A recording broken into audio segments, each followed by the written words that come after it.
கர்த்தராகிய இயேசு கிறிஸ்துவின் நாமத்தினாலே நான் உங்களை வாழ்த்துகிறேன்.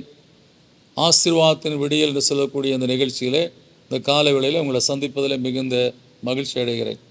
இந்த நாளில் நான் உங்களோடு கூட பகிர்ந்து கொள்ளும்படியான தேவனுடைய வார்த்தை ஏசாயா தீர்க்கதரிசியின் புத்தகம் 60ஆம் அதிகாரம் 3ஆம் வசனம். உன் வெளிச்சத்திடத்திற்கு ஜாதிகளும் உதிக்கிற உன் ஒளியிடத்திற்கு ராஜாக்களும் கடந்து வருவார்கள் என்று சொல்லி இந்த வேதம் சொல்லுகிறது. தானியேலுடைய வாழ்க்கையில அவன் ஒரு சராசரியான ஒரு மனிதன் அல்ல.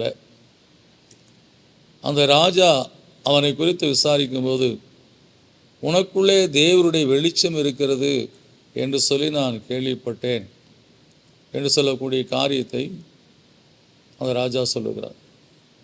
எனவே நம்முடைய வாழ்க்கையிலே தேவனுடைய அந்த அருளை பெற்ற மக்களாய் இன்றைக்கு நாம் சொல்ல வேண்டும் என்று சொன்னால் ஆவியானுடைய நிறைவை பெற்ற மக்களாய் நாம் இந்த உலகத்திலே வாழும்போது, அவருடைய கிருபை வரங்களை பெற்ற மக்களாய் வாழும்போது, பரிசுத்த ஆவியினுடைய 9 வரங்களை பெற்ற மக்களாய் நாம் இந்த பூ உலகில் வாழும்போது நிச்சயமாய் இங்கே சொல்லப்பட்டிருக்கபடி ராஜாக்களும் நம்மை தேடி வருவார்கள். நிச்சயமாய் அந்த தேவனுடைய வெளிச்சம் உங்களுக்குள்ளே இருக்கும்போது, தேவனுடைய ஆவியானுடைய நிறைவு உங்களுக்குள்ளே இருக்கும்போது, தேவனுடைய பரிசுத்த ஆவியானுடைய வரங்கள் உங்கள் வாழ்க்கையில் செயல்படும் போது, நீங்கள் கிருபை வரங்களிலே நிறைவான ஒரு வாழ்க்கை வாழும்போது நிச்சயமாய் உங்களை தேடி ராஜாக்களும் கடந்து வர முடியாத காரியத்தை செய்வார். எனவே நமக்கு அநேக காரியங்களை நிறைவே நாம் எதிர்பார்க்கிறோம். ஒரு ஆவிக்குரிய நிறைவான ஒரு வாழ்க்கை வாழ்வதற்கு நாம் பிரயாசப்படுவோம். கர்த்தர் நிச்சயமாய் அந்த ஆவிக்குரிய வாழ்க்கையில் ஒரு நிறைவான ஒரு வாழ்க்கை வாழும்போது அந்த ஆவியின் வரங்கள் நம்முடைய சொந்த பிரயோஜனத்துக்காகவும் கொடுக்கப்பட்டிருக்கிறது.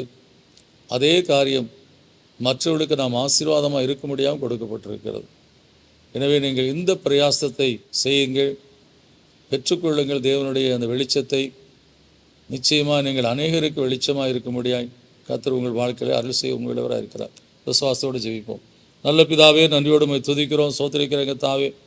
அப்பாவுடைய ஆவியினுடைய அந்த நிறைவு, பரிசுத்த ஆவியானுடைய கர்த்தாவே நிறைவு எங்கள் வாழ்க்கையிலே காணப்படும் போது நீர் எங்கள் வாழ்க்கையை ஒரு மகிமையான ஒரு வாழ்க்கையாய் நீர் கர்த்தா ஆசீர்வதிக்கிற தேவனாய் இருப்பதற்காக சோத்திரம்ப்பா. பரிசுத்த ஆவியான உங்களிடத்தில் வரும்போது கர்த்தாவே உலகத்தின் கடையாந்திரம் வரை நீங்கள் சாட்சியாக இருப்பீர் சொல்லப்பட்டிருக்கிறப்பா. சாமுவேல் தீர்க்கதரிசி குறித்து சொல்லும்போது தான் முதல் பெயர் சபா வரை சாமுவேல் தேவனுடைய தீர்க்கதரிசி என்று சொல்லப்பட்டதுன்னு சொல்லப்பட்டிருக்கப்பா. ஆபிரகாமை கர்த்தா நீர் அன்றைக்கு ஆசீர்வதிக்கும் போது உன் பேரை பெருமைப்படுத்துவேன்னு சொல்லி நீ ஆசீர்வதித்திருக்கத்தாவே.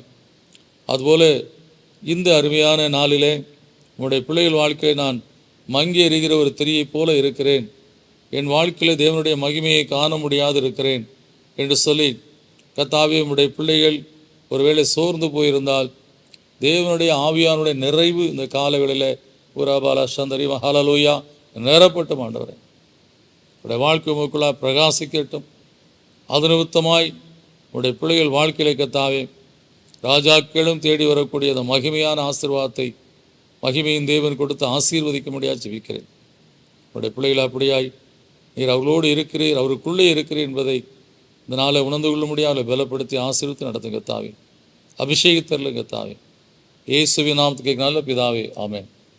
ஆவியானுடைய அருளை பெற்றுக்கொள்ளுங்கள், ஆசீர்வாதத்தை பெற்றுக்கொள்ளுங்கள். அது உங்கள் வாழ்க்கையில் நிச்சயம் மகிமையை கொண்டு வரும். God bless you.